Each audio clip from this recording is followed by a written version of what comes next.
I'm sure you've already looked for a podcast about Harry Potter everywhere, haven't you? So, In the reserved session today, the topic will be, don't say I brought it up at the wrong time. People are already starting to believe it. okay. No, that day you said you were searching everywhere on the internet. I was wrong. I'm sorry. Forgive me. Guys, today, show your wristband. Where's your wristband? Did you already take it off? No. The guy's not gonna think I didn't shower, man. Don't take it, fan. Yesterday, we attended an event in matching outfits. But it's a different t-shirt. My wardrobe is just like Monica's. It has everything, like Steve Jobs. It's not just a turtleneck. It's the last one.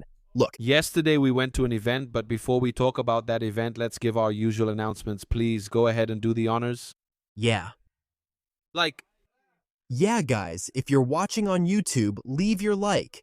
If you're listening on audio platforms, leave your rating. 5 stars there, please, on Spotify, because we're among the most listened to podcasts, right, Tiago? Which is no small thing. Plus, the QR code for the screaming moment lets you send messages we read during the episode. It's a cool feature, and the questions are always great. Feel free to send your screaming moment, because today we're going to talk about something that was a topic yesterday. It was a topic yesterday. Yesterday, we were at the HBO Max Upfront. Super exclusive guests, right? Man. Yeah, I was happy, man. It's cool, guys. It's cool. It's cool to get into that upfront environment, and the place was fancy. It was fancy. The upfront was fancy. For those who don't know, it's like a presentation of the upcoming... Whoa. Damn. It feels like I'm being turned into Polyjuice Potion, man. Yeah, in the upcoming releases, and there was the one from 2026, right? We're always anxious about that. Expectation. We arrived. I arrived. Did you get the invitation, Tiago? I did. Oh, there's going to be Harry Potter, huh? They're going to move up the Harry Potter date. We already started to... They contacted the Harry Potter content creators, and I said there's no way Harry Potter won't be included at this event. Great. We conspired, and it worked. And it worked out. It's impossible not to have anything about Harry Potter. Impossible. Very possible. Because it's from 2026, so, they talked about it. They showed the House of the Dragon trailer. They showed... That was it. Night of the Seven Kingdoms? A bunch of things. Man, the 2nd season of City of God. Euphoria, 3rd season of Euphoria. There was also Lanterns. Which is the EDC series there. It's a spin-off, right, from Green Lantern. But it looks pretty cool. And hey, it was cool that there were some talents there too, right? The actors from City of God. Adriano is the... Buscapé. He's the one who is the... Buscapé, the photographer, right? Yeah, I don't remember the name, but it's Buscapé and Berenice. That's it. They were there. It was really cool. And then... And Galisteu showed up out of nowhere. And Adriana Galisteu. Good Nerd said she went there. I'm going to have to expose. I'm going to have to spill it here. Gudon said it right here, next to me. He brought in Adriana Galisteu to talk about the Senna series, right? Her side of the story. About the relationship. Then Gudon said... Now all that's left is Senna. Wow. He's young, right? Let's let it slide. Maybe Good Nerd, but... Look, I'll say it. I laughed. Yeah, it was a nice, relaxed moment. It's all good. A little joke that set the tone there. No, that whole thing was really... Man, it was really it was cool. It was fun. And at the same time, it gave me that feeling. Because you know who was there? Casey Bloys. Casey Bloys, for those who don't know, he's the big boss. The master at HBO. He's the CEO. He's the one I wanted to send my resume to and say, can I work for free? Then he'll say, no. Actually, I said it yesterday. Sir Casey. Yeah, he wasn't there in person, right? No, it was just a video call.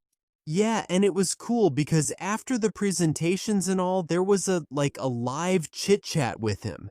That's right. Yeah, people sent some questions, right? And then Marina from Potterish. That's right. Wow, our colleague there said something. She asked a question. Wasn't that the question that inspired us to make this episode in the first place? Which is about offs, right? About offs. Possible spin-offs. We didn't even mention the topic about possible spin-offs that could come out during these 10 years of the Harry Potter series. Also, I don't know if they're going to release any more movies in theaters during this period. Yeah, I don't know. I have no idea. And Casey's answer made that pretty clear. Yeah. So... And then Marina asked how HBO is. Expanding the universes, right? Like DC making series. Game of Thrones. Game of Thrones. With Game of Thrones itself, right? With House of the Dragon, A Knight of Seven Kingdoms. Did you like my English? Oh, come on, man. Oh my goodness, A Knight of Seven Kingdoms. The book's on the table, man. And really, the book's on the table here. Okay. Wow, what a crappy voice. So, then it happened. Then she asked, right, if with Harry Potter they were planning something like that. And then Casey Bloys's answer was short and direct. Man, I don't know if he couldn't talk about Harry Potter. I don't know. Or maybe he was afraid. I don't know. All I know is he said no. No. No. No, that's not true. He zoomed in then. Yes, he said it. He said the focus now during these 10 years. Because I wonder, what is it? They already knew that doing 7 seasons would be a hell of a lot of work. Yes. And he probably said, realizing now that it's a lot of work, that nobody must be sleeping there, he just said no. Our focus now is on doing Completely on the series. the series. And they don't have any, that's what he said. They don't have any Potter content, right? That's what he said. He called it Potter content. Those guys are way too fancy. Right, see? He said the guy just opens up the question thing. He's in a building that you can tell is fancy. Nalona Tony like Tony Stark, man. No, the guy is. The guy says something like, "Hi Alexa, I don't know." Yeah. Then he says, but the guy was like in a penthouse.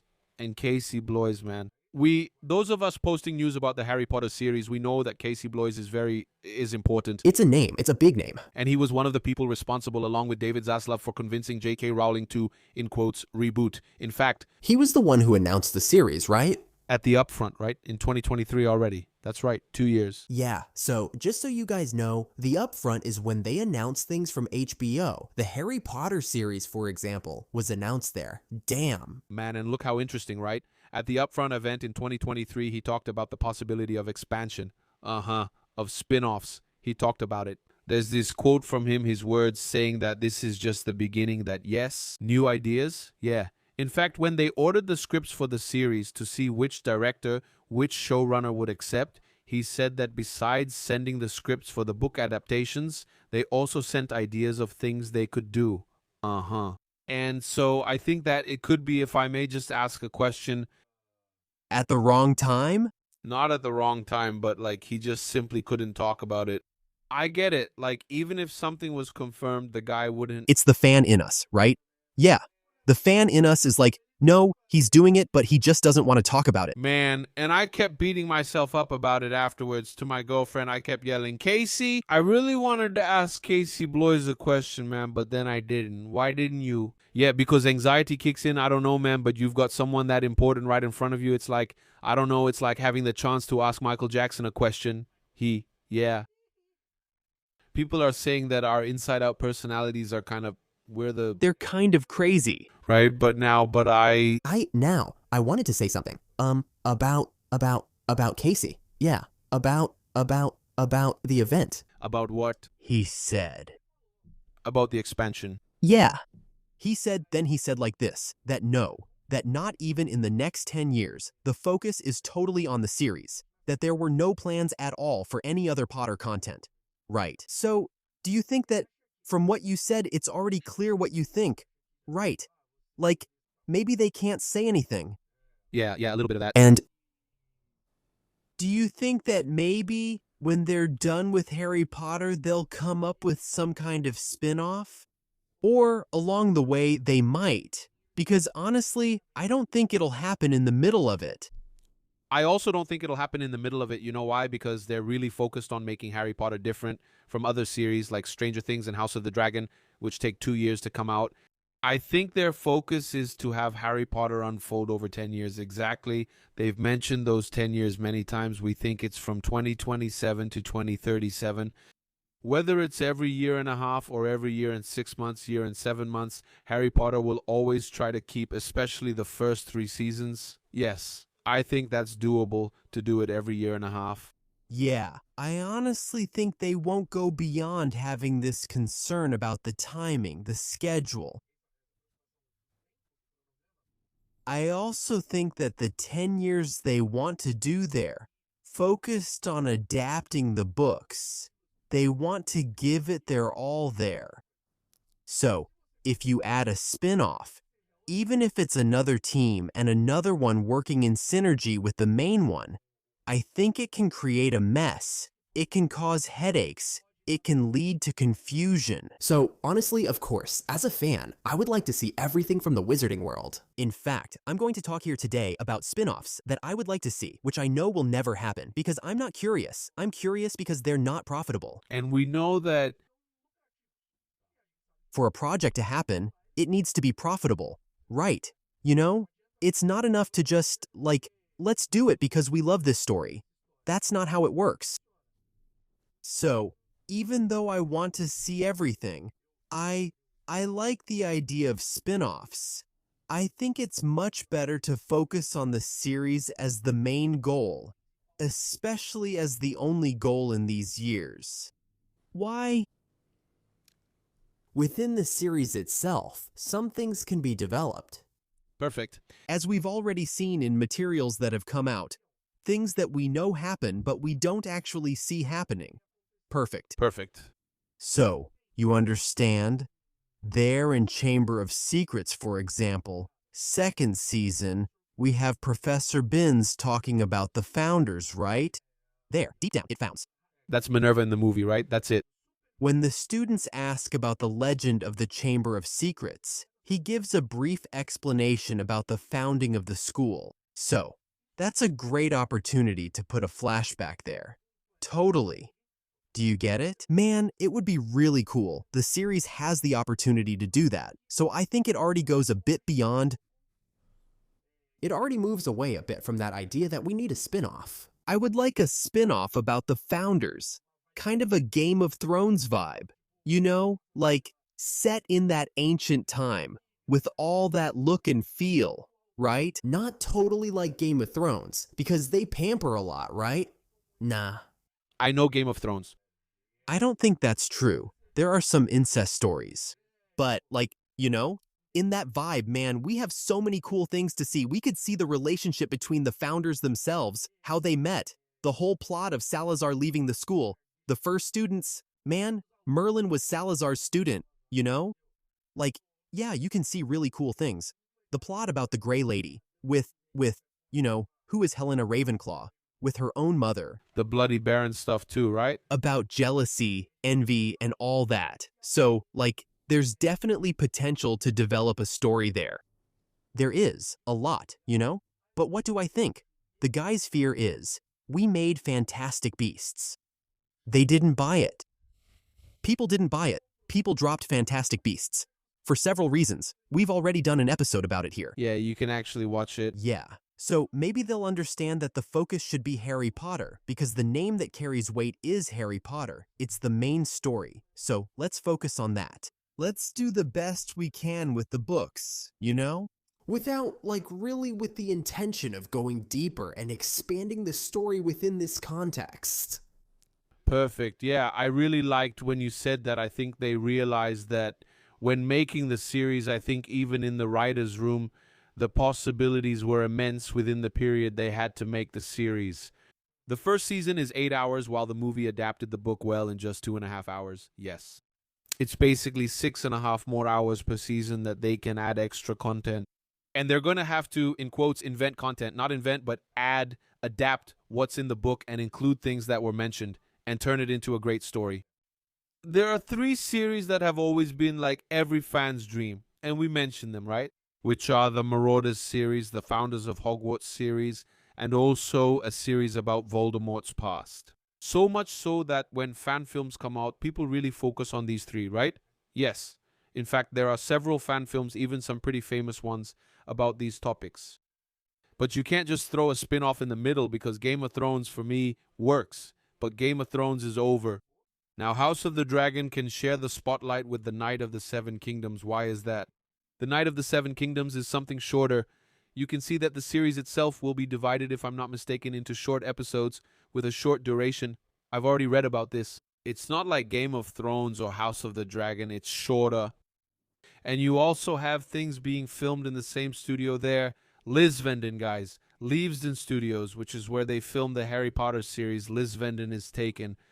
It's taken. There are like Harry Potter things, sets, everything is Harry Potter there basically. They're filming House of the Dragon with Harry Potter, but need to go to the neighboring farm. Yeah, they needed to. There's no more space for anything. They had to get another plot of land because, like, that's how it is.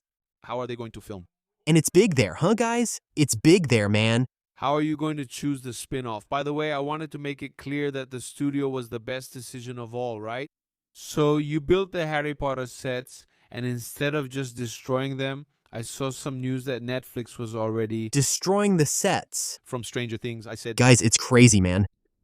there's a perfect example here. Imagine building Hawkins like as a place fans could go visit. And you know that. Sorry to cut you off. No. And you know that, of course, if they build a place for visits, any fan will want to go. But it doesn't have the same weight as saying, this is where it was filmed. Because we know that, right? What we see is one thing, but in reality, the structure is something else. Sometimes the structure wasn't suitable for visitation, right? Right. We see that at the Harry Potter studios, also in books about the movies, right? The Great Hall is really the actual Great Hall that was filmed. I think it's amazing. It's incredible. It's amazing. But you see that the others. Other places and settings there. Right? Others are parts of the settings. Like, the bridge, it's part of the setting. That was in a clock place. Hogwarts clock in the middle of nowhere like that. They're things that were brought there to that warehouse. Diagon Alley is right there. But they're things that were brought there to that warehouse, right? To that big warehouse that's the studio tour. They're still things that were used in the movies, but only in parts. That actually surprised me, because I hadn't gotten many spoilers about things. Right? And I thought to myself, look how naive I was. I thought I'd get there, and the whole Chamber of Secrets set would be there. The whole Ministry of Magic set would be there. But it's not like that, right? The platform one is, because it has the Hogwarts Express. Even Buckbeak is there, and you can visit the Forbidden Forest area, though it's not the actual filming location. No. I think the studio there, but when you enter, for me, it's one of the coolest moments of the tour, which is when you walk into the Great Hall, where they actually stepped. It's historic, man. Yeah, historic. So I think the idea to do the making of Harry Potter started there in that place. You know? When they arrived with a small tractor to demolish the Great Hall, someone shouted, "Stop, hello. Stopped? No.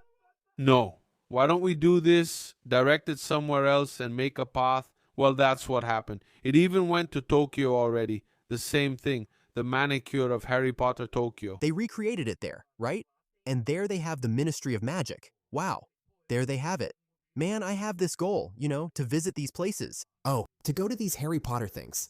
It would be really cool if we could do that, man. It would be cool. To do it together even. Where's the trip that's going to sponsor Cadet? Hey, Cadet Crew.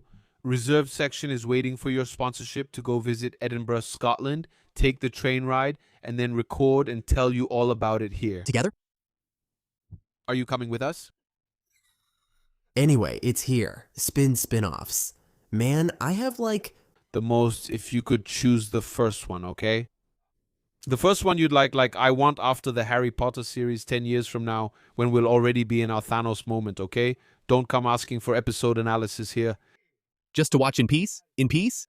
Just to know, What was I can't. No, yeah, guys, the first one you would choose to leave out of everyone, you can think about it. After the series? After the series, what do you imagine? But answering that, because we haven't seen the series yet, so we don't know what will be shown in the series. That's true. So, I'll speak from my perspective today.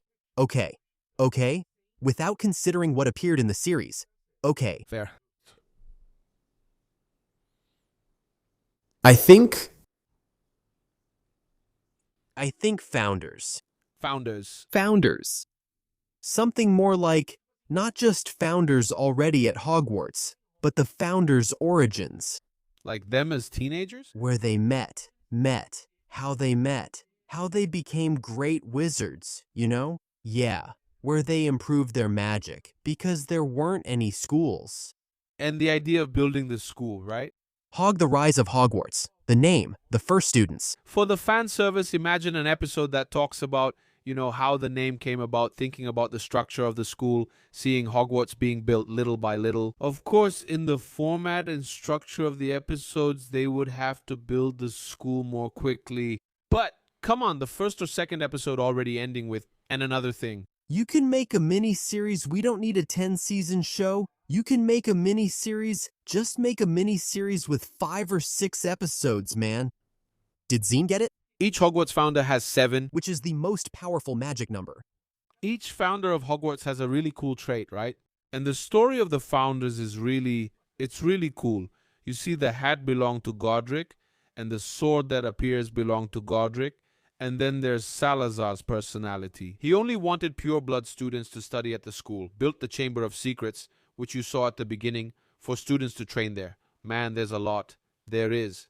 Then Helga spoke, acting as the peacemaker. Peacemaker.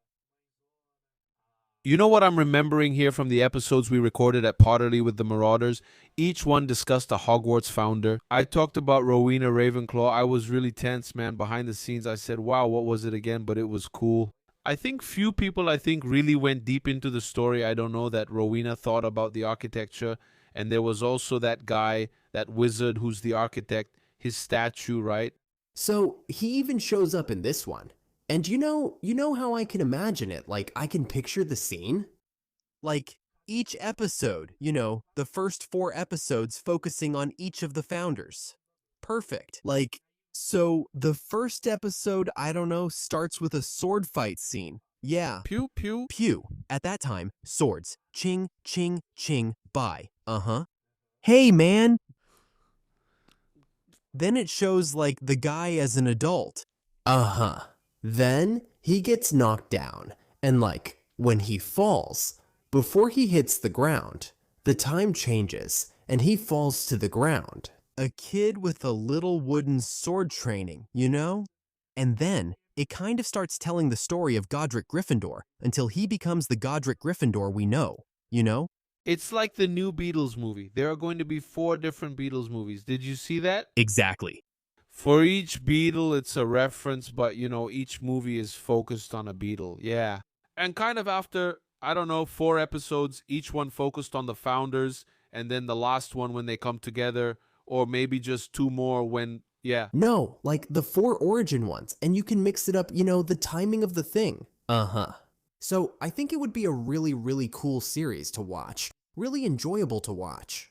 And then, that's the thing. It's something that would need to come after the Harry Potter series. You know why, man? The Harry Potter series, it's going to... I have almost a certainty that it's going to bring, not that Harry Potter stopped being a phenomenon.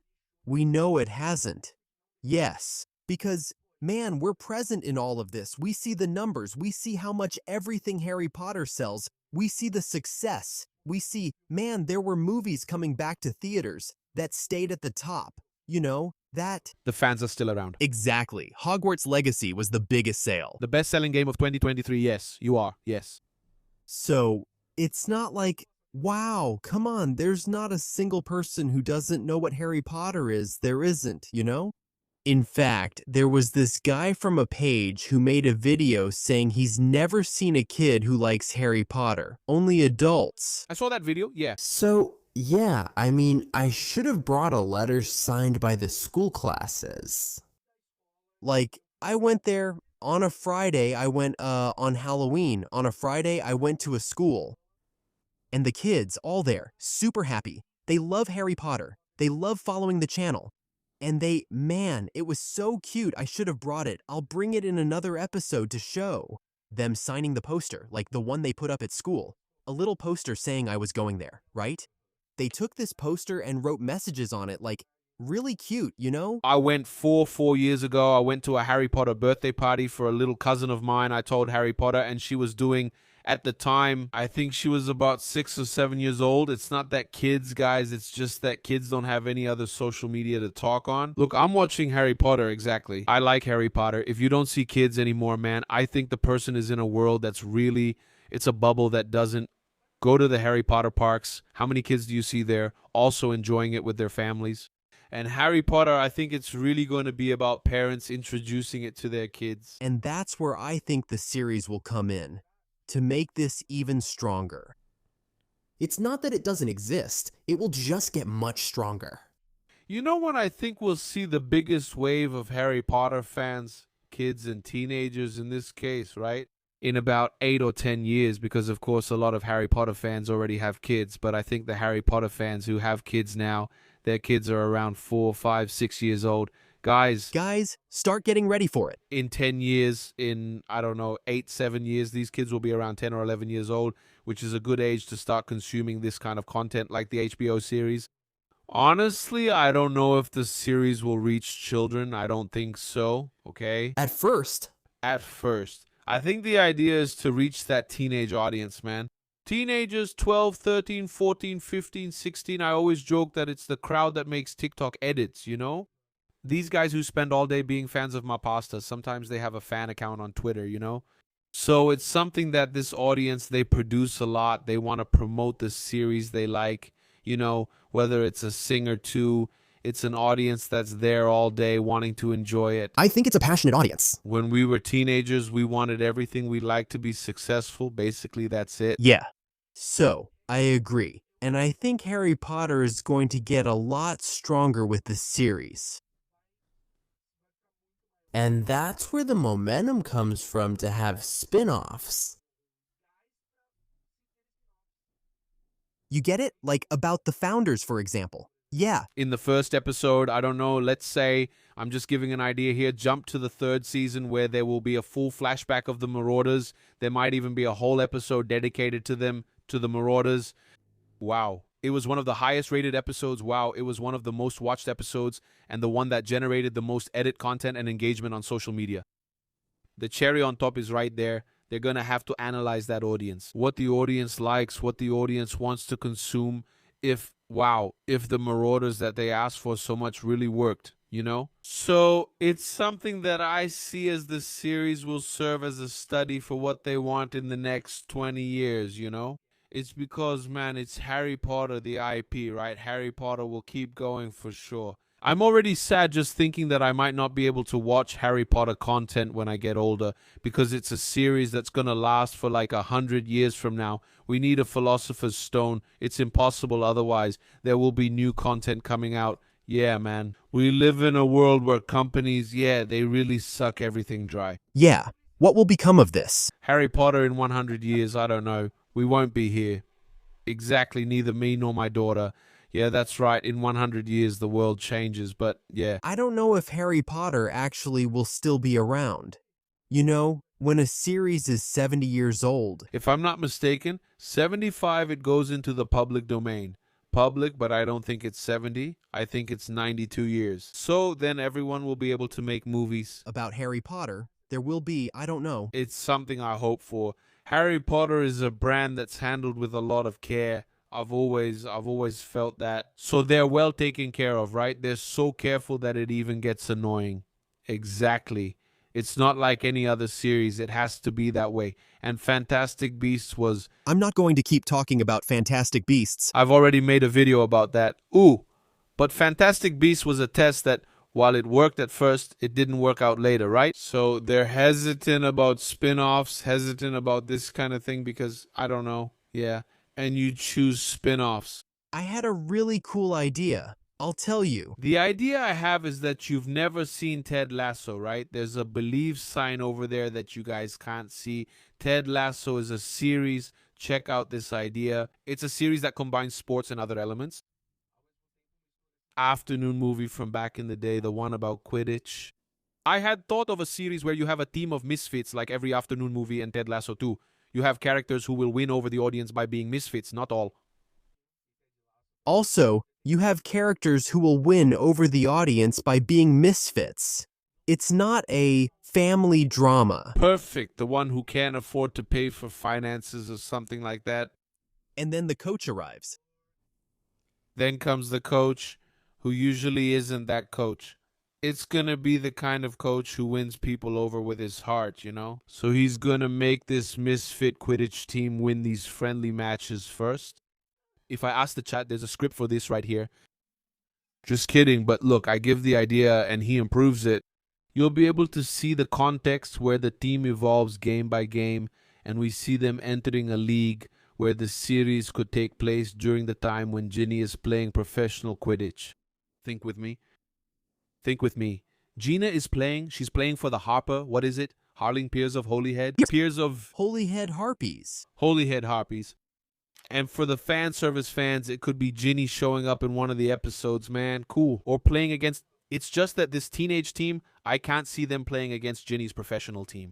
They would be in a more amateur league where they would earn access to a more professional league, you know. But in the episodes, maybe in the second to last or the last one, as fan service, Ginny comes in and talks to him and gives a cool speech. Isn't that a good idea? I loved it. I really loved it.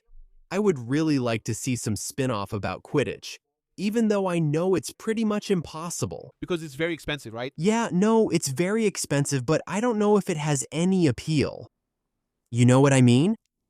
But don't you think that the plot twist from the producers, from the director, is also about looking for a theme that you think won't go anywhere and then the series becomes a hit? Yes. Yes. Absolutely, right?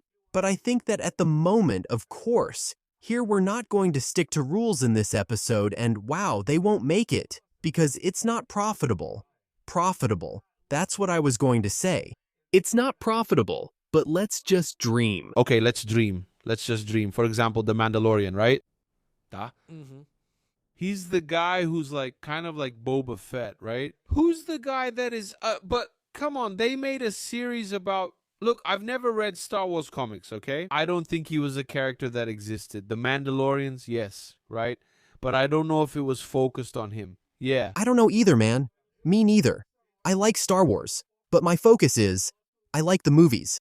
I've watched some series. Like The Mandalorian? I watched the first 2 seasons. I thought the third one was weak. Yeah, I watched the first 2 seasons. But it's just that, like, Star Wars has so much stuff, man. So I get kind of lazy to... Man, I didn't want you to. That's why I say, sometimes it's good for you to be picky. Just like Harry Potter is. Yeah, of course. Then they'll say, but Fantastic Beasts is garbage. I know, but it was just a test. Yeah, it's all good. When they realize they made a mistake, they'll say they're not going to make that mistake again, you know? Just let it go. And it happens, but I think The Mandalorian is a strong example of it. The guy who came up with the idea for Grogu, for Baby Yoda, He was the most brilliant guy in the industry in the last 5 years. Because of the merchandise, Disney owes this guy a lot. Just imagine. So these are things you don't think much of. I think the first season of Mandalorian did really well because of that. Because there are very few references to Star Wars. Like... It builds up really well. Right. To Luke Skywalker. Does Luke appear in the second season? It took some time for that to happen. Yeah, it was surprising. Not that this is necessary for the series to happen. That's the mistake. You see the new Star Wars trilogy? It's basically... Think about the producers of Harry Potter. The more you cling to Potter, the more you cling to Ginny. Go back to Palpatine, to Granny. No, whatever, kid. The kid. Monsuara made this mistake a lot. You know? You don't need to be so attached. Fantastic Beasts and Where to Find Them, the first movie, was the biggest example of this. There are a few Harry Potter references, but there are some tributes and achievements. A lot of men. Like, it's the universe, right? And when did it start to go wrong? When we started wanting to add a bunch of Harry Potter characters, Hogwarts, then it went to Newt, then it was add Dumbledore, add Grindelwald. You also have to add the Fantastic Beasts that showed up. Then you make a poster. Yeah, making it. Just like the Deathly Hallows, the necklace. Then I think there's nothing better than word of mouth in the industry, I think. Both in TV and in movies, there's nothing better than word of mouth. Yeah, in the end... It's the best marketing. It's these viral things. It's these things that you... There's Ted Lasso himself. Ted Lasso, do you know how that series Ted Lasso was born? The one about the coach. It was actually born from a sketch they did on Saturday Night Live. I don't know, about 8 years ago. The main character of Ted Lasso, which is Ted Lasso himself, he appeared in a sketch. And then they said, why don't we try to turn this character into a series? Cool. And it was from Apple. And the series became a hit worldwide. I know. No, and I think, Tiago, that the thing with Quidditch, unfortunately, I think it doesn't have much appeal, but it's not impossible. You know? It's not impossible. But I would really like to see a spin-off focused on Quidditch, too. Like, I don't know if maybe the origin of Quidditch, but that it tells Not that the focus is the origin, but that it shows the origin too. Right. Like, man, how did it come about, right? What were the players like in the early days? The origin of the snitch. Which is inspired, right? Exactly, the origin of the snitch. No, how did the seeker position come about, which didn't exist before, right? So that would be cool. And then do something like that. Focus on the team, right? Maybe something like the Chudley Cannons. That would be amazing, yes. Yes, yes, favorite team, yes. And for the team that never won a championship, you could do it about never winning. Yes, yes, yes, yes, yes, yes. You could do it about the Chudley Cannons winning the title. I don't know, after so many years. Without winning anything. Because Chudley Cannons, poor guy, he won some awards, had his glory days, but then he went 200 years without winning anything. And Ron is crazy about the team, so it would be cool to see the Chudley Cannons. Because one thing I really like, I always say, right? I always like to make it clear. I like expansion. I like it because while Harry Potter is living his life, the world is happening. The wizarding world is happening. So it's really cool and I get sad. And it's a shame that the general public won't get it. You know? They don't buy it. They only buy it if it's like, it's Harry Potter. The focus isn't Harry Potter. Then it turns into a niche series like the original Star Wars. Man, you don't see anyone except for Andor, which was an amazing series. The others have a huge difficulty breaking out of the fan bubble. The Mandalorian didn't break out of the fan bubble. Grogu did, yes. WandaVision broke out of the MCU fan bubble. It reached the casual audience. Yeah, The Winter Soldier broke out too, but then other MCU series that came out later didn't catch on. I'll tell you, I didn't watch any of them. I only watched, but you didn't watch. WandaVision, you WandaVision. I watched the Captain America one. The night one. The night one? No, the Winter Soldier one. That and Loki, first and second season. The other series, man, from Marvel I didn't watch, like Moon Knight. The Hawkeye series, The Archer, She-How. I watched it, Hawkeye. The Christmas one, set at Christmas, you saw it. I watched that one. I watched it. I watched She-Hulk too. But, like, the others, man, it just wasn't something that caught my interest. Like Star Wars, I watched it. Andor, I didn't watch it. Yeah. Yeah, my brother says that Andor is one of the greatest things ever made because it really hits hard. What Rogue One was, and Rogue One for me is one of my favorite Star Wars movies. I like you less when you're joking, seriously. Wow, but that's because I'm really a character then. Bro. Yeah, that's right. Because then I'm the audience, you know? The one who likes movies. Like the classic ones, right? But that scene with Darth Vader at the end, no, awesome. He comes out, it's awesome, I get it. And the Leia reference at the end isn't... I don't like it. It's actually what I dislike most, okay? Okay, because for me, I see it, yeah, that's it. I don't like the idea of having too many spin-offs either, like what's happening with all the series, because it saturates the universe itself. Yeah, they announced a new Star Wars movie now. It's called Starfighter, something like that, with Ryan Gosling. With the I couldn't care less about that. That's all anyone talks about. Man, and it makes me sad. But now the new movie is coming out. You know, there's a new Lord of the Rings movie coming out too. I know, it's the one about Gollum, right? The Hunt of Gollum. Yeah, I'm also in love with Lord of the Rings, the movies, the soundtrack, everything is beautiful. It's a work of art. Man, I'm excited. When they announced this movie, I wanted to be even more, but for sure I'll get excited. But I think I'm afraid the studios will oversaturate things and not realize it's getting saturated. Because then when something good comes out, by the time this reaches the casual audience, it's going to take a long time until the casual audience realizes, like, wow. You know why? Because then you start going like, hey guys, I know Star Wars released a bunch of bad projects, but this one is good.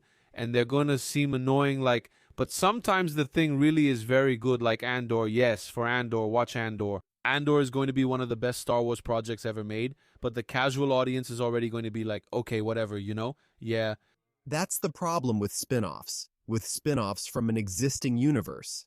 That's it.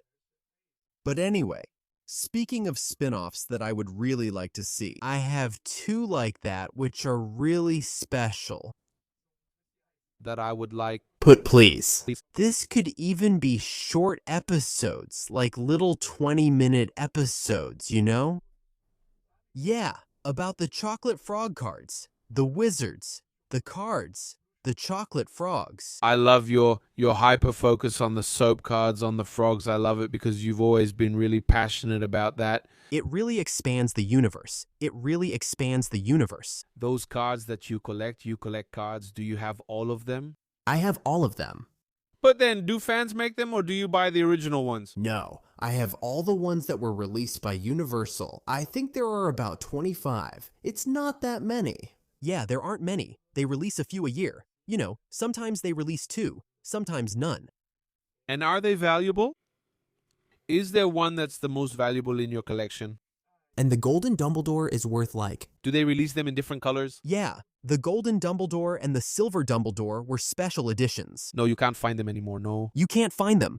The Golden Dumbledore is worth about 10,000. Are you kidding? Wow, did you see that my question, guys, was exactly about that? If I go to Kako's house, the Golden Dumbledore will disappear? The Golden Dumbledore is worth about 10,000 wow, the silver one about 5,000. But that's how it is. I paid 50 reais. Yuki. What, my buddy? No, I'm not gonna say how, man. I'll tell you how it is. I was there on Mercado Livre. You know? Are you kidding me? I said, man, the person had no idea what they were selling. I bought it right away. Right away. You're messing with this person. Look, if you're watching this video, look, yes. You really got screwed? I don't even care. I didn't really want it. Patience. I don't care. My brother sold a Charizard Pokemon card about 20 years ago. And nowadays, the Charizard card, it's the Charizard. The Charizard card. Guys, when I get excited, my diction gets terrible. But that's from the early days of the observatory. I as words. The char from Charizard, man. The point is that it's worth a lot of money today. Wow, it's worth way more than that, Dumbledore. I'm sure it is. I don't know, like 100,000, about 28, 32,000 rees. It also really depends on the condition of the thing, right? But anyway, and look how lucky I am. Later, a subscriber of Cauldron Ferrado.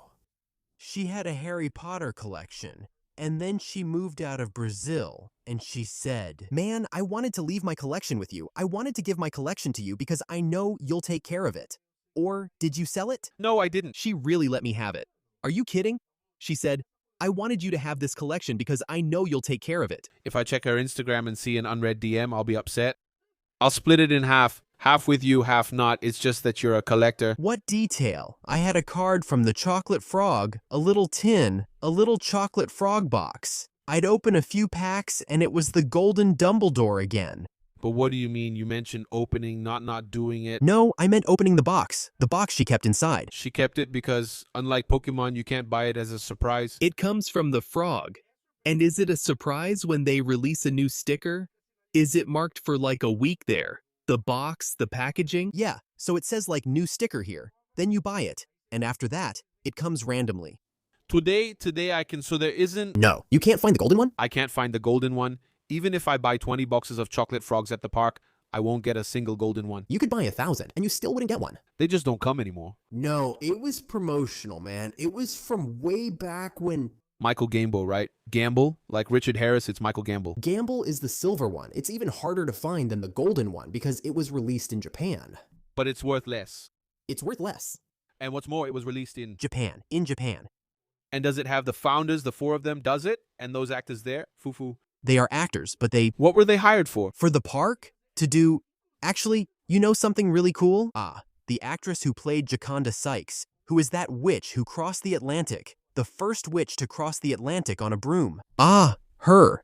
The actress who played her commented on one of my posts. It's me. On a card you showed. Look, it's me. Did I say it without tagging her? No, I didn't know who she was. Look, so I said, then I asked, you're the model, the actress, right? Yeah, and she was like, wow, I didn't even remember. I did that years ago. That's cool. I need this. And I was like, wow. That's a universal sticker. It's a universal sticker. How did she end up there? That's cool, right? Really cool, man. Really cool. This spin-off of the spin-off about the chocolate frog card.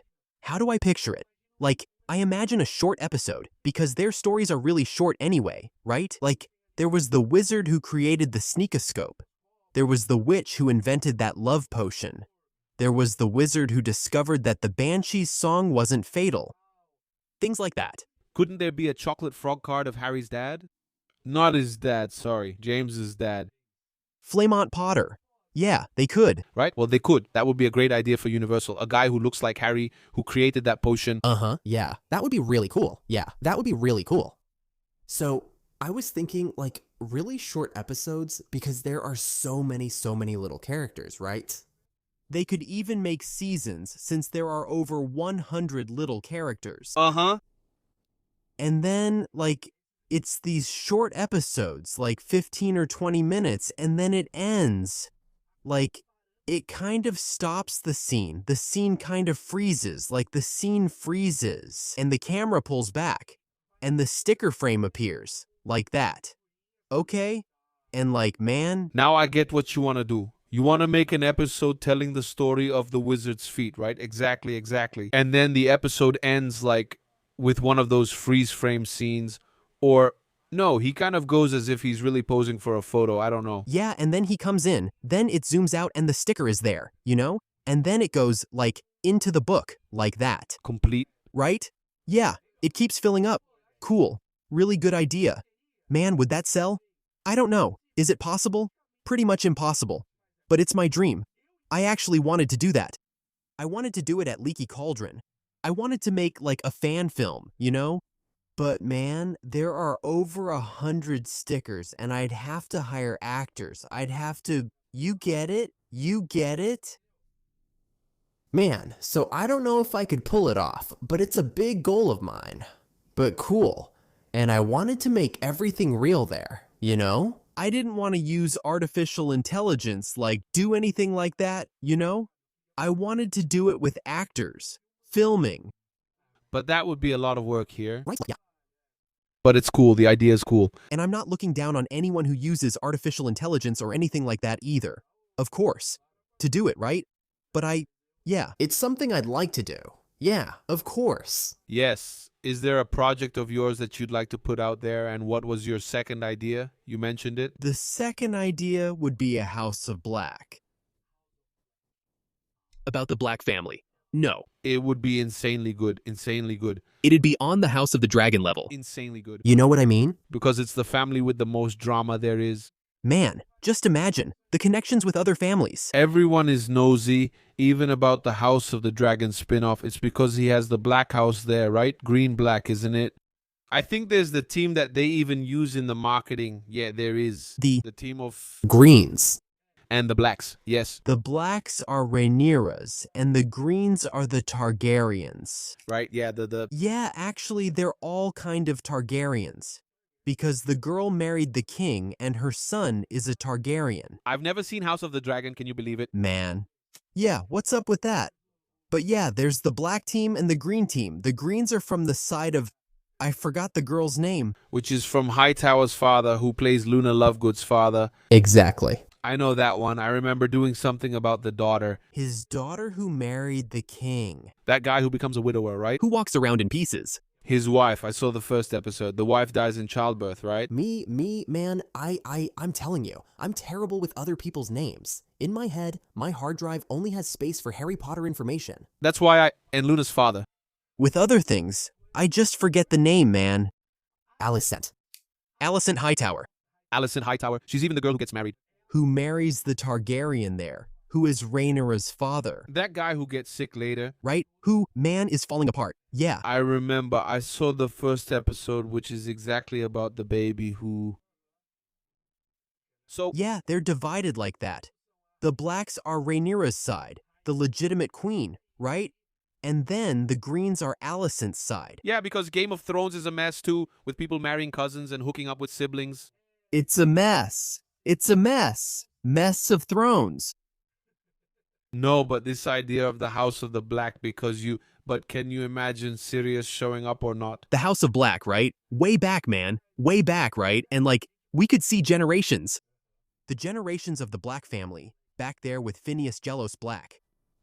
Yeah, the renegades of the family, because even Phineas Gelos's own son is disinherited. He is burned off the family tree, Phineas Black, because he is the one who becomes headmaster. Right, the one who appears in Hogwarts Legacy. Phineas Gelos Black is the headmaster. Okay, Phineas Black, he is burned off the tapestry because he went against the blood purity ideology, and he defended the rights of Muggles. So Sirius would love to meet him? So, and then, for example, before, in the generation of Phineas Jellos Black, there's Sirius Black, the first Sirius Black, who is his brother, who died as a child. So, oh, Wow, there's a lot of story to tell. he died years ago. So, like, we don't know anything. So this Phineas you just mentioned, he doesn't appear in the books, right? Finds Phineas Jellos Black. Finds Phineas Jellos Black does appear. Isn't that the same guy you're talking about now? No, Phineas Black is his son. Okay, that's the guy in the portrait in the headmaster's office. No, Phineas Nigellus Black is the one in the portrait. That's right, he's the one in Order of the Phoenix who talks about Arthur Weasley after he's attacked by Nagini, right? Yes, exactly. He's the one who tells Snape the location of Harry and Hermione in the forest. Okay, it actually makes sense because in the Harry Potter series, she's a character who should be explored much more. Yes, in fact, she's Sirius's mother. Sirius's mother. She's going to be explored more in the series, right? Since she was the Alpha. No. The Alfor. Walburga. Walburga, right? For sure she's going to show up. She will. Because they're going to explore more the fact that Sirius was expelled. Expelled, having lived, they only mention it briefly, right? In the movie. Yeah. But let's focus on that. Yeah. So, and then I keep imagining, you know, a House of Black man. This one would have several seasons, right? Because think about it. One could focus on Regulus Black. Uh-huh. We're talking about one of the guys with one of the coolest stories. Yes. That's why I really admire the writing of Harry Potter. She has a story built with several amazing characters, and within that story you have several other universes, several other incredible stories. Regulus Black is one of the characters most loved by fans, and his story is really cool. The movie didn't include it. It was completely cut. Right, man. That's why I say briefly mentioned. But every time I talk about it, the Black family also has the whole issue of you could have a whole season focused on Sirius. Another one about him running away from home, everything. Well, not running away, being expelled, right? And that's it. I think it would work really well. Yes. No, man. I imagine those something kind of, I don't know, mix a little The Crown with Versailles, you know? Something kind of in that vibe, you know? Like, because they considered themselves royalty, you know? They considered themselves royalty for being pureblood. So, like, something like that, right? Some plots like that. And then, man, the involvement with the Malfoy family. And, like, that's the series. It doesn't need, is it called House of Black? Right? No, it's called that. Of Black. But it doesn't, yeah, man, energy. Yeah, it wouldn't need to focus only on the Black family. Because we have the whole wizarding world there in the UK. We have the Malfoys. We have the other families. It's like the Sacred 28, right? Sacred 28. Focusing on the families that call themselves pureblood, right? Exactly. Man, that would be really cool. That would be really awesome. So, yeah, it's something I'd really like to see. But, like, I think that's only possible in fan films. There are actually some really cool fan films out there about the Blacks. We talk about it a lot, right? Fans talk about it all the time. You know how the fandom is, right? About a possible Marauders series. I'd like to hear from you what you think about that. When we talk about a Marauders series, do you picture it more as a comedy, showing the Marauders' daily life at school with several seasons until they reach the big moments of the First Wizarding War? Or do you think it's better if they make a spin-off series about the First Wizarding War and within it, it's from the Marauders' point of view? Man, I think that actually they would need to be two different things. Because a series about the First Wizarding War needs to focus on the First Wizarding War, on the tension, the terror. But then the series would start after they graduate from Hogwarts. Do you understand? No? Not after they graduate from Hogwarts, because in this case, a series focused on it's already happening, right? That's the 70s, it starts there. It starts to form, to take shape in the 60s, and in the 70s is when it really takes off. So the series would have to start kind of with Voldemort there, creating and structuring some Horcruxes because he graduates from Hogwarts. But alright, he graduates around the 1940s. I think a series about the First Wizarding War should initially focus on Voldemort and develop from there. Of course, it can include the Marauders and all, but I think a Marauders series itself should be a Marauders series. Something more comedic like that? No. Not so much comedy. It's something like, I mean, it can even have comedy, obviously. But like, I wouldn't call it a comedy, okay?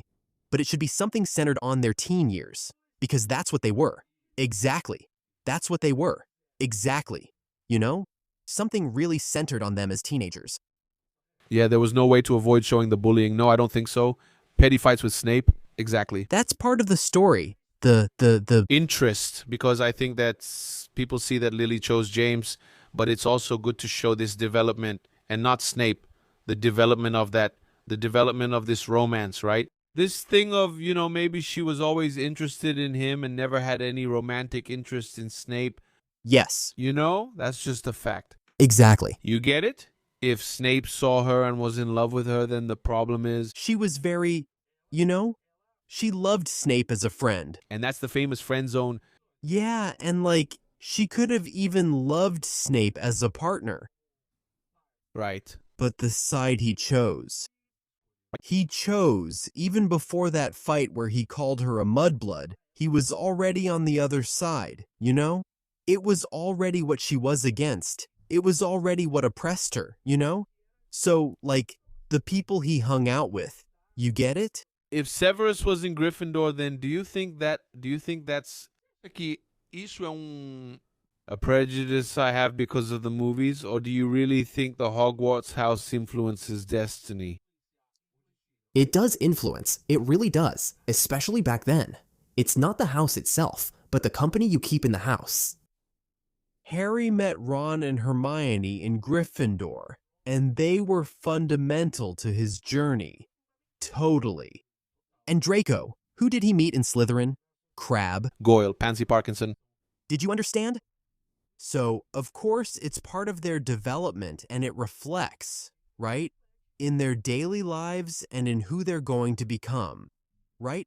Of course, a lot comes from the character's essence itself, but I do think it has an influence, yes. Yeah, I keep thinking about this. We want to make a video, by the way, guys. Leave your spin-off ideas here for the screaming moment. That's what it is, coach. It's here. Send in your screaming moment with your suggestion for a series idea that you would like to see. Because we're going to read it here since who knows, maybe an idea will come up from this round at this table. The HBO guys might watch and say, hey, these guys, look. Giving us ideas for free. Hey, House of Black is awesome. Let's do it. Let's do it. And invite them to ours, man. Oh, guys, these are such big dreams, right? I say I because, think with me. This idea of spin-offs is something that's going to happen, for sure. Because after they adapt the 10 years of the series, that's what I say. They're going to need to think of something to do with Harry Potter. If they're going to continue in the series, fine. But then Warner Brothers Pictures will come and say, hey. But it doesn't work that way, There should be a movie. You don't think it will happen? I do. Because in the end, everything's Warner. But man, we want to release a Harry Potter movie here in the theater. To start releasing movies in theaters again, right? So there's this question about what they're going to do after the series ends. It's a big question, actually. And I think the main point we need to focus on in this episode is what we would like to see as a spin-off. But that might be addressed in the series. Do you want to see the point? Let's take the First Wizarding War. I'd like a spin-off about the First Wizarding War and Voldemort's story. The Order of the Phoenix season gives them the perfect chance to make all of this happen. The Order of the Phoenix season could have a lot of wow moments. 12 episodes. Imagine that. I can see it already. Did you get it? Sure, it's a big book. But this way we could have the origin of the Order of the Phoenix, Neville's parents. Did you get it? We could have fragments of that. In Half-Blood Prince, we could have Voldemort's past fully explored. And not just what's in the book, but they could show even more things. His scenes at the orphanage and all that. The Gaunt could have a whole chapter, not just about the Gaunts, but hey, since they cut it from the movie, let's go deeper. At least 20 minutes of Gaunt there. Prisoner of Azkaban. Man, there's a lot of room for the First Wizarding War. A lot in the Harry Potter series. Because look, Sirius Black, his imprisonment. Man, they're in Prisoner of Azkaban. When everything is being told, it doesn't have to be him telling it. The episode showing how it happened, like him being captured. First, I imagine the Prisoner of Azkaban episode starting on the street, like this. Serious cornering. The opening scene of season 1, Right? The third season. the third season, sorry. An explosion, the bodies of the muggles, Sirius laughing, people arresting him, like Harry Potter and the Prisoner of Azkaban, you know? And then later, when the revelation happens, it shows that actually it was Wormtail who caused the explosion. He transformed, escaped. Got it? So there's room for that. Where is this? This is the First Wizarding War. This is Voldemort's fall. There's room for that. So, do we need a spin-off to show this?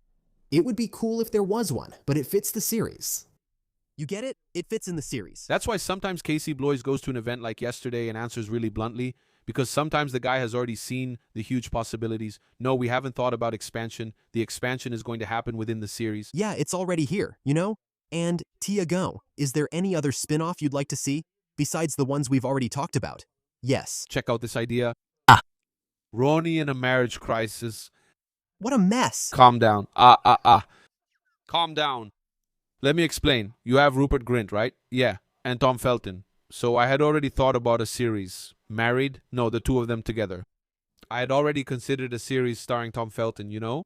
Which I think is a good idea. That would show Draco like after Hogwarts, and then the series would kind of be a redemption for Draco, okay? And it wouldn't take the events from The Cursed Child. It would be a series about Draco and about Draco's struggle with himself, with possible appearances from characters from the movies, but not many. It was a series focused on Draco. I'll clarify Ron's here, since mentioning it offhand might make it seem like a bad series. About Draco, yeah, because It's because, well, I've been thinking a lot about... Draco just lost it, that's all. Yeah, I've been thinking a lot about Tom Felton, how he's become really popular lately and is one of the actors who... But something you'd like to see. Like, it's not just an idea, like, it could be cool. Something you'd like to see, like, really would like to see. I think I'd like to see more of my other idea about Ron, okay? But then include that idea. I'll develop it then. I'll develop it. Family drama, I'll develop it. Because we know that Ronnie spends some time working at the Ministry of Magic, right? And then he goes to take care of the shop with his brother, with Jorge. Now, look at this idea. We can clearly see that Ronnie, just like Jorge, so it would be a series where Ronnie and Jorge would have really cool roles. I'll develop it. Think about Jorge suffering from the loss of Fred, of course, and he's missing someone there to help him out at Weasley's Wizard Wheezes in Diagon Alley. And at the same time, Ron is also feeling the loss of his brother, and that also affected his work at the Ministry of Magic, and also in his marriage. But to talk about that, you'd have to call Emma Watson, who would never come back. That's never going to happen. I know. No. Just put your dream out there. My dream would be to show Ron's post-Hogwarts life. A series like when Cobra Kai came out, which doesn't focus on Lawrence. Yeah. It would focus on Ron and his search for what he wants and what he wants for his life.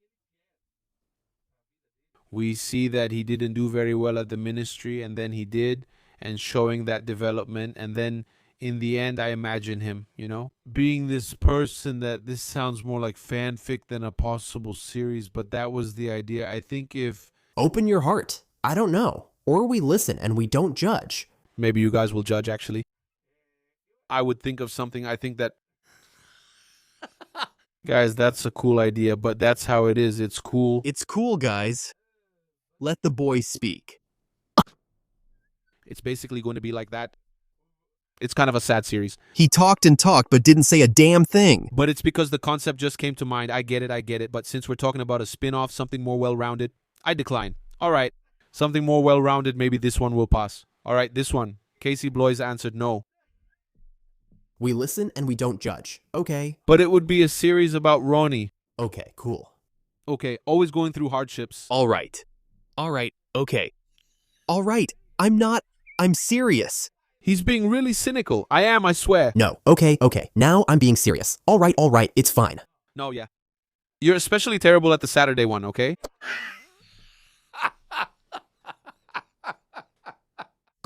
Go on, Saturday. At the lake. Foot. Oh. No, I messed up. There must be a way to talk too much, damn it. That thing Roni said about my midlife crisis threw me off. And that's him not judging, huh? Yeah? No. Honestly, like, something... I don't know. It's not that I wouldn't like it. But I think things that are too focused on the trio, for me, aren't that interesting. You know? Yeah, because then I end up contradicting myself, right? Isn't that what I said before about the spin-offs, that you have to have Ron, you have to have Harry, you have to have the Potters, right? I contradict myself, don't I? That's not a problem. No, but I'm also going to be a hypocrite. Since you said so, It's something that, like, again, I would have to go back to the trio. No, it's okay. I'm not judging that. I swear to you, I'm not. I'm just talking about my personal taste. I like the expansion, so it's really, I've followed the trio's story throughout the whole book. What comes after is really cool, We know some things about what comes after that were revealed. but I don't know, man. It would be really cool to see other things. here's a good idea. Wait, this is the best one. Quidditch World Cup. Yeah, Remember when Fantastic Beasts was announced, the idea was to make a documentary through the eyes of Newt Scamander? Imagine bringing Edward Maney back to do a mini-series, not a full series, also about him exploring magical creatures around the world, magical creatures, and in that meeting some wizards who would make sense for the story, who would add more lore to the story, and even getting to know other magic schools around the world. That's it. I think that was an idea I wanted for the Fantastic Beasts franchise as well. Instead of bringing Dumbledore and Grindelwald together, you know, it was something I wanted to see more. Newt exploring, writing his book. A series about Newt writing, going to places and meeting these creatures. That would be really cool. That would be really cool. I think. It would be cool. I would really like to see something related to the magic schools. I really would. I mean, I don't have anything concrete in my mind. I don't have anything like, wow, the theme of the series. I mean, I would really like to see the other schools. I really would.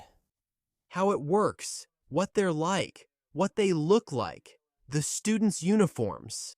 Man, that would be really cool. Really cool. Yeah. Because they announced it back in 2016, but that was about it, right? They didn't really develop it much further, did they? I think it would be really cool to see, I don't know, a series about the founding of Wolvermore, for example. There's already that little short film, which is wonderful. That would be really cool. It's not something that attracts the general public. It's not, I know that. But in this episode, we listen and we don't judge. We're talking about, like, as a fan, what I'd like to... See after Ronin's The Midlife Crisis, my friend. You can be sure that no one is judging at all, but there are a lot of ideas. So I think that our thing about, we talked about Voldemort, right? About Voldemort's childhood. But the Half-Blood Prince season really fits with that. So Voldemort, when he was studying at Hogwarts, or a series about Dumbledore, man, the Deathly Hallows season literally has a book there, The Lives and Lies. As for Voldemort, then the pages could be us watching too, exactly. The story happening, right? Both Ariana's and everything. There's room to explore. I hope they really explore it in the series, right? I mean, we've had good signs so far. We're getting good signs of exploration beyond the universe. Of things we know happen but we don't see happening. Of things we didn't see in the books there. That aren't mentioned in the books, but it seems like they're happening somehow. So, I think the construction of the Harry Potter universe with the series is being very careful and very rich. Very rich. I think we're going to have about 10 years with a lot to explore. A lot to explore. And that's why I think this whole game spin-off thing doesn't really take much away. For now, you know? Okay. Yeah. But I would really like that. Today's episode has already brought up a lot of ideas.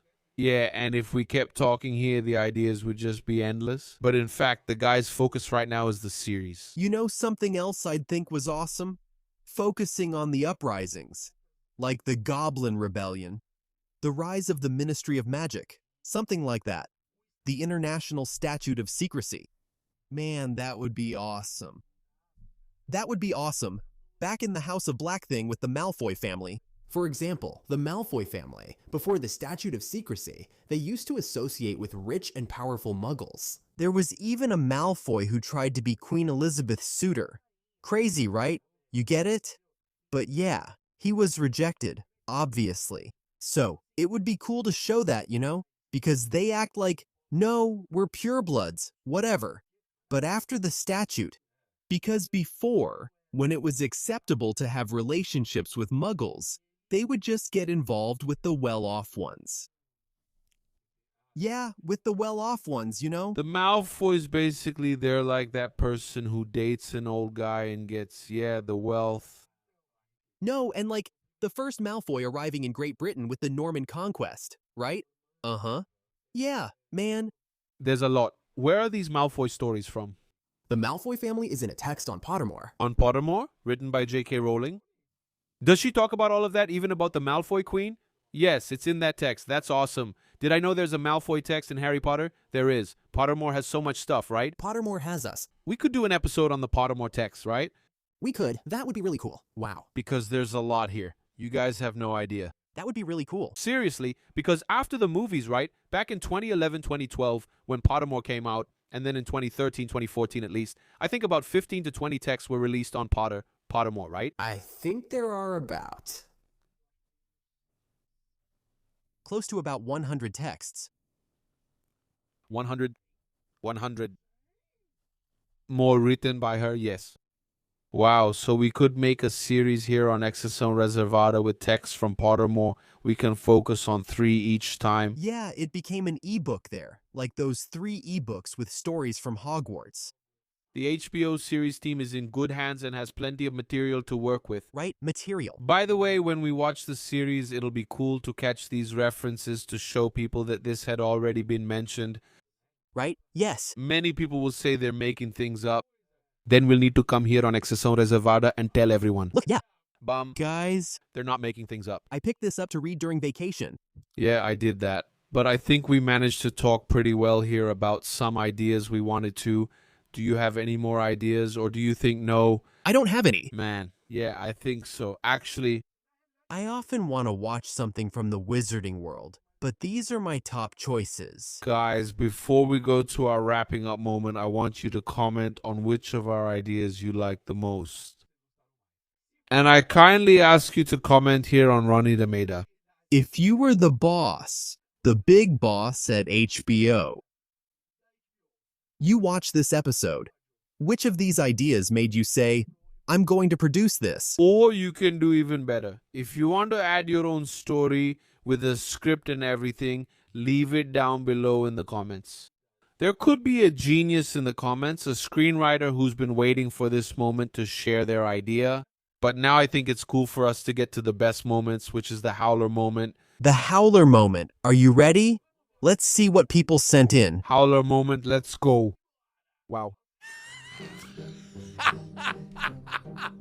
It's my midlife crisis, guys.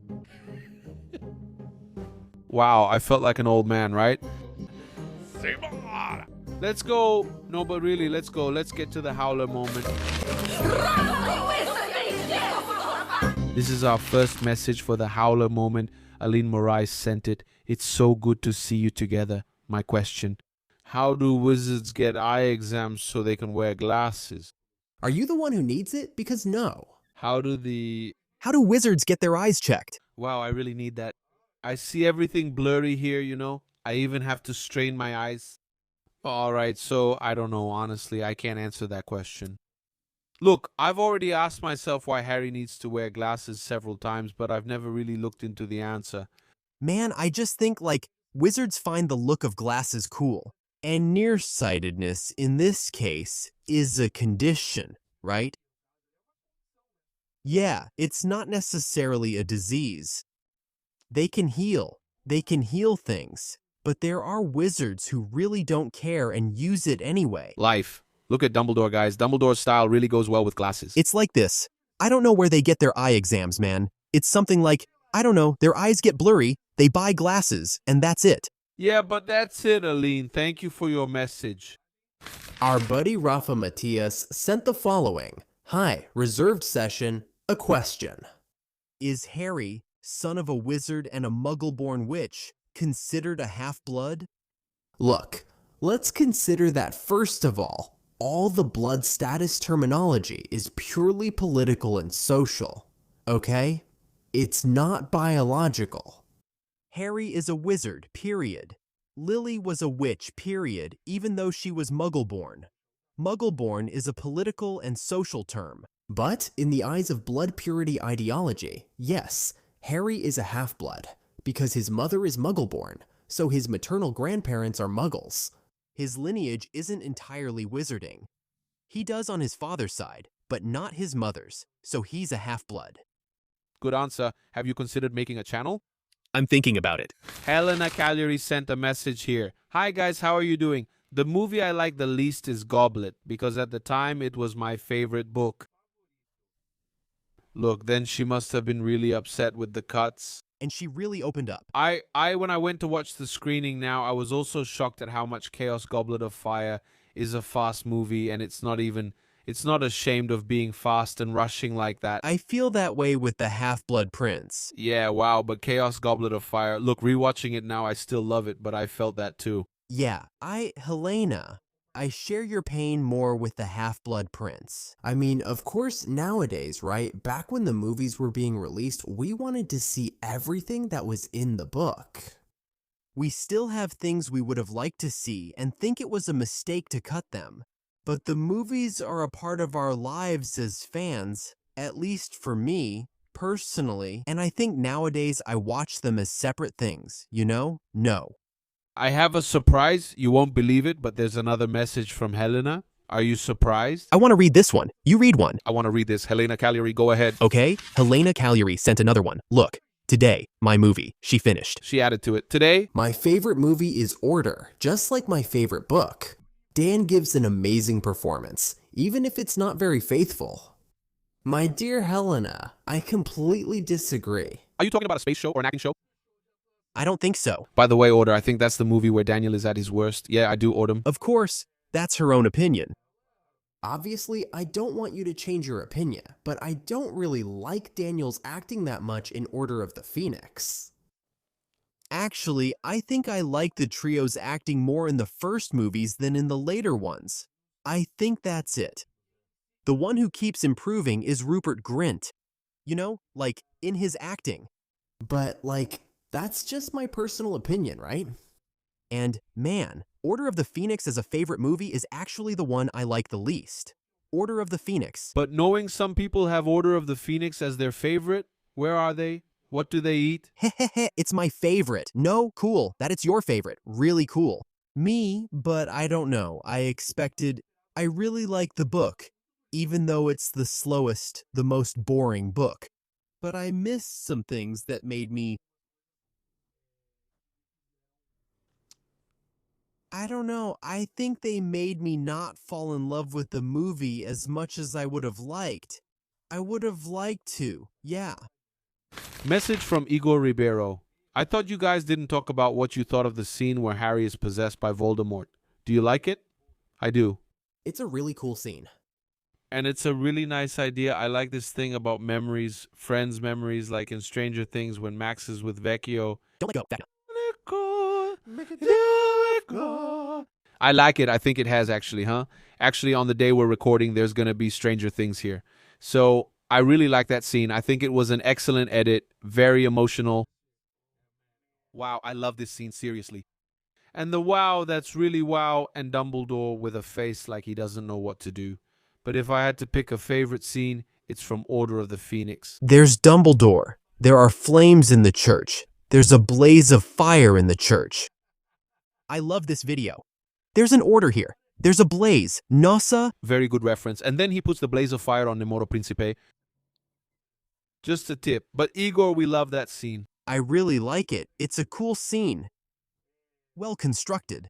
And it shows, because in the book, he, Voldemort, only possesses there, right? That's it. And it doesn't show the context of the situation. It's nice to give that context. When he sees Sirio, who just died, it's touching to see him hug him. When he sees Sirio, he just died. Not that fact here. That's how it is, right? Diego Silva said, Tiago, that his favorite movie is also Prisoner of Azkaban, and he wished success to the project. Thank you, my almost namesake. But according to my ex's doorman separating me from Praia Grande, we are namesakes because he used to call me Diego. Diego. Diego has an O. Tiagão. Man, Prisoner of Azkaban is really crazy. I'm glad it's your favorite too. We're on the same wavelength here. Yeah, thanks for the good wishes here on Seção Reservada. And I want to, since you mentioned something about your name, I'd like to say something. One time we were going to an event in Brasilia.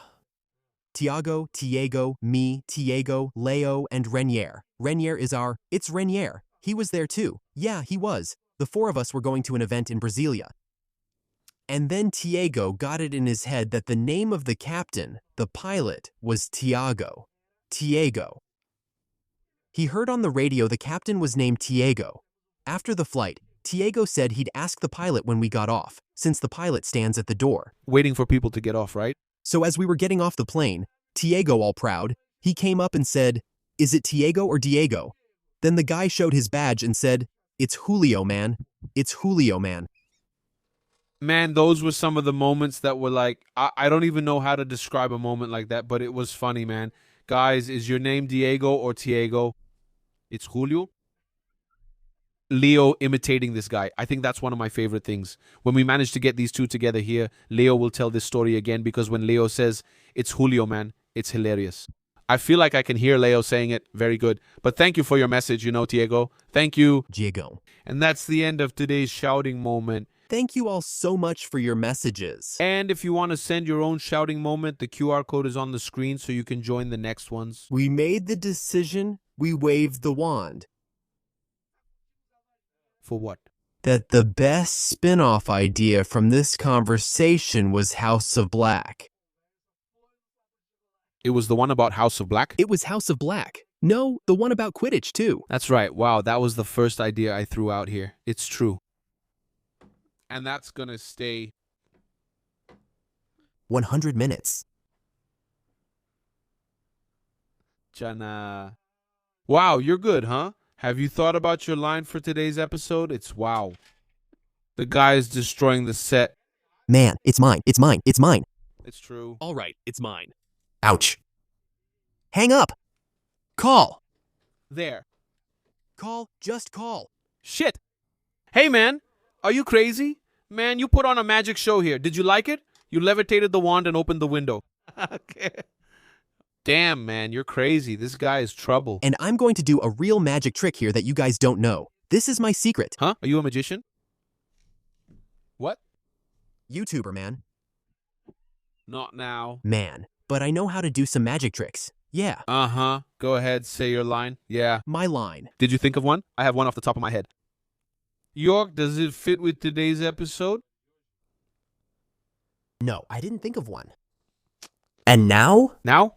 I'll have to say your line. Sue me. Yes, I have to say your line. Can I? Go ahead. What is it? Is it? You didn't think about it either, huh? All right, I'll get the book here. Get it. Do you want it to be a surprise? Harry Potter and the Philosopher's Stone. Thank you. Guys, we're gonna finish this one now. No? Okay, go ahead. Let's look for a sentence here. If I know how to give a quick sentence like that, I'm a refrigerator. I like this one. It has nothing to do with the episode, but I want it. Please. Harry, you're a great wizard, you know?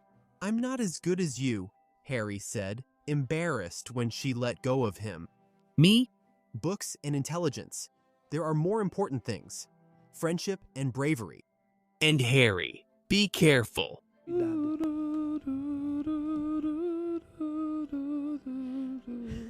Wow, you're crazy. There was even sound effects. Thanks. Another episode of Reserved Session for you. And leave in the comments what you thought about your spin-offs. What does this sentence have to do with anything? Friendship. Friendship is everything. It's about giving. That's it. Bye, guys. This is your channel. Do you want to get fired? You don't know, do you? May I? Please. Thank you. Thank you very much for watching another episode of Seção Reservada, wherever you are watching from. Whether it's on your favorite audio app or here on YouTube. By the way, last week Tiago forgot to upload the podcast. It's true. When it was time to upload the next day, I thought no one would notice. I'm with A. Everyone was like, "Where's Spotify?" I'm feeling like for the guy I don't say anything to, and then he showed up at 6 in the evening. Dude, did you upload it to Spotify? I didn't. I planned to upload it when I arrived, but you sent it first. No one would have noticed, but everyone did. Thanks for watching, and thanks a lot, Tiago, for another one. Thanks. Papo, Thanks for your ideas. Thanks, we're in this together. About Roni, I'll tell you, it was crap. Ronnie in a midlife crisis, thanks.